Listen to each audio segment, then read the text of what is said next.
આજના વાર્તા વૈભવ વિભાગમાં આપ સૌનું સ્વાગત છે. આજની વાર્તા અહંકાર એ ખૂબ પતન કરે છે, પણ તેમ છતાં છોડવો અઘરો છે.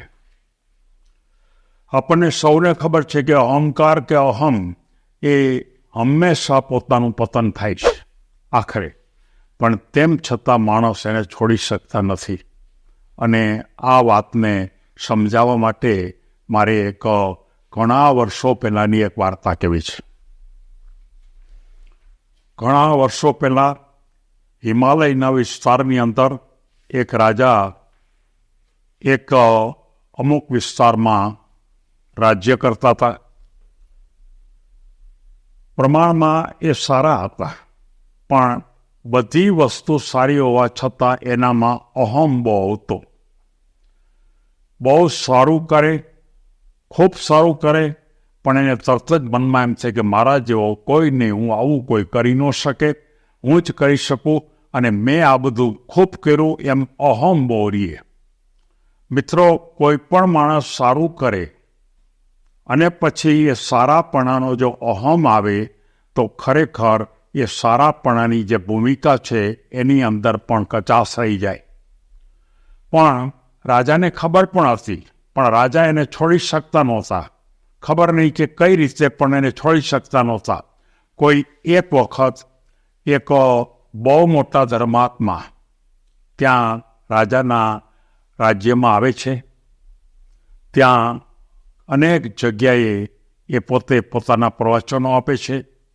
રાજાને ખબર પડે છે કે આ ધર્માત્મા બહુ ઊંચા લેવલના છે, એટલે તરત જ પોતાના રાજ્યમાં એને બોલાવે છે અને એમ કહે છે કે તમે અહીંયા મારી સાથે થોડી વાર રહો અને મને તમે સત્સંગ કરાવો, અને મારે પોતાને તમારી પાસેથી ઘણું જાણવું છે.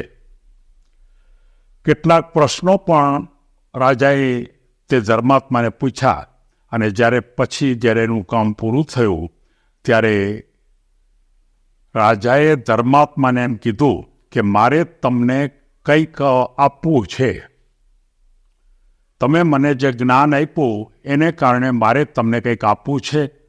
તો ધર્માત્મા કે કંઈ વાંધો નહીં, તમે આપો તમારે જે આપવું એ.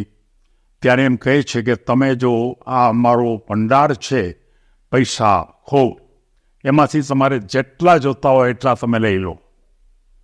ત્યારે પેલા ધર્માત્મા એમ કહે છે કે એ પૈસા તો તમારા નથી, એ તો રૈયતના છે, આ પ્રજાના પૈસા છે, તમારા પૈસા ન કહેવાય. ત્યારે રાજા એમ કહે છે કે હું મારું પોતાનું રાજ આપી દઉં, અને એ રાજની અંદર હું તમને સંપૂર્ણપણે રાજ તમને સુપરત કરી દઉં. ત્યારે એ ધર્માત્મા એને કહે છે કે રાજ્ય પણ તમારું નથી.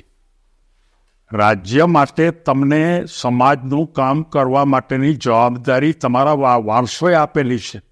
તમારે રાજ તો કરવું જ પડશે. ત્યારે ફરીવાર એમ કહે છે કે તો પછી મારા શરીરને તમે લઈ લો, મારું શરીર તો મારું છે. ત્યારે તરત જ ધર્માત્મા એમ કહે છે કે તમારું આ શરીર પણ તમારું નથી, કારણ કે તમે તમારા શરીર થકી તમારા કુટુંબના, તમારા સંતાનોના, તમારા પત્નીના તમારે એની સેવા કરવાની છે. તમે તમારું શરીર છે નહીં, તમારે એના સેવા કરવા માટે, એને સંભાળવા માટે તમારે તમારું શરીર પણ ન આપી શકો, કારણ કે શરીર તમારું નથી. ત્યારે રાજા મૂંઝાય છે. એટલે એમ કહે છે કે તો પછી મારું શું છે એ તો તમે મને કહો. એ કે તો કે તારું ઘણું છે એ કે, અને એ તું કહેતો તો માગી લઉં. તો કે તારી પાસે તારો અહમ છે ને એ તારો છે, એ તે ઊભો કર્યો છે. તું જે સારા કામ કરશ એ સારા કામની અંદર તને પોતાને અહમ આવે છે, અને તારે જો કંઈ આપવું જ હોય તો એ તારો અહમ આપી દે મને. ત્યારે રાજાને ખબર પડે છે કે ખરેખર મેં બધું જ્ઞાન લીધું, પણ આ મારો અહમ છે એ ઓછો કરવા માટે મેં કોઈ એને પ્રશ્ન પણ ન પૂછ્યો, અને આ ધર્માત્રાએ મને વાત પણ ન કરી. પણ આજે જ્યારે ખરેખર આ પ્રકારની વાત આવી ત્યારે મારી પાસેથી એણે ખરેખર આ વાત કરી. ત્યારે રાજા એમ કહે છે કે એ બહુ અઘરું કામ છે. મેં પણ છોડવાનો બહુ પ્રયત્ન કર્યો છે, પણ હું છોડી શકતો નથી. પણ તમે મને કહો કે મારે છોડવો જ છે, હવે તો મારે કઈ રીતે કરવું? ત્યારે એ રાજાએ, એ ધર્માત્માએ એને એમ કીધું કે ભાઈ, કોઈ પણ સારું કામ કરતા વખતે માત્ર ને માત્ર એમ જ વિચાર કરવો કે આ કામ મેં કર્યું છે એ બહુ સામાન્ય છે, બહુ મોટું કામ નથી, અને એ કામ તો મારી ફરજ હતી, અને મારી ફરજને રૂએ જે કામ કરું અને એ કામની હું અહમ કરું એ વાત બરોબર નથી. એટલે કે કોઈ પણ કામ તું કર. દાખલા તરીકે તું રાજાને તારી રૈયત છે, એ રૈયતને તું સાચવસ અને તું એમ માનસ કે હું રૈયતને બહુ સારી રીતે સાચવું છું, તો કે ના, એ તારી પોતાની ફરજ છે. તારા બાળકોને તું સારી રીતે સાચવસ તો એ તારી પોતાની ફરજ છે. તું રાજ્યનું બરોબર ધ્યાન રાખસ તો એ તારી પોતાની ફરજ છે.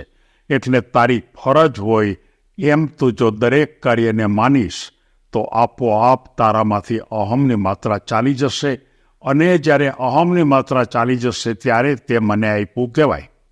હું 2 વર્ષ પછી પાછો આવીશ, અને એ દરમિયાન જો તું આ પ્રયત્ન કર, અને એ પ્રયત્ન કર્યા પછી જો મને લાગશે કે ખરેખર આ તે અહમ મને આપી દીધો, તો પછી કાયમ માટે હું તારા રાજ્યમાં જ રહીશ, અને આખા સમાજની જેમ તું જે કામ કરશ એમ હું આધ્યાત્મિક ભૂમિકા ઉપર આખી પ્રજા ઉપર કામ કરીશ.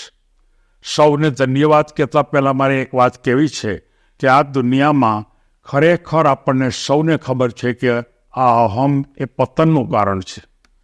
અનેક માણસો પતનને કારણે વયા ગયા. બહુ મોટા મોટા પ્રધાનો, મોટા મોટા માણસો, મોટા ઉદ્યોગપતિઓ અહમને કારણે ખતમ થઈ ગયા, પણ તેમ છતાં એ છોડી ન શક્યા. પણ જો આ વાર્તા એમ કહે છે કે પોતે જે કામ કરે એ મારી ફરજ હતી, અને મને કુદરતે આપેલી ભૂમિકા છે, તો અહમ છે એ ક્યારેય આવતો નથી. સૌને ધન્યવાદ.